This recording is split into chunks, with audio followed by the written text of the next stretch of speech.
Баршаңызға қайырлы күн достар. Енді блинді пісіру үшін сағаттап газдың алдында тұрудың қажеті жоқ. Бар болған 15 минутта осындай дәмді әрі жұмсақ финский блин дайындаймыз.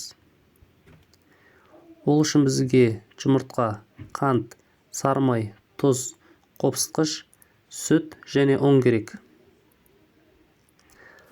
Алдымен сүтті ыдысқа құйып, жоғарыда аталған ингредиенттерді саламыз.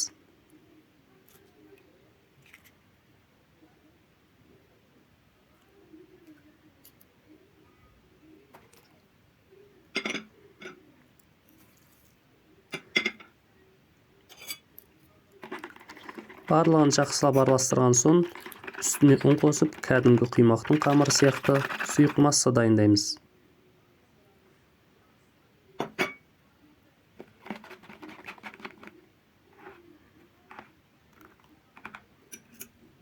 Противенге құйып 15 минут пісіріп аламыз.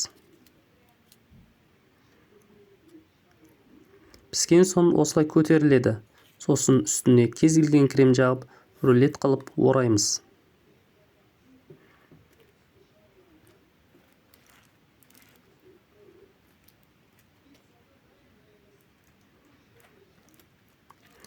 Үстін қалауынша шоколадпен әсемдеуге де болады. Осылайша 15 минутта жұп-жұмсақ блині дайын болды. Достар, жасап көріңіздер.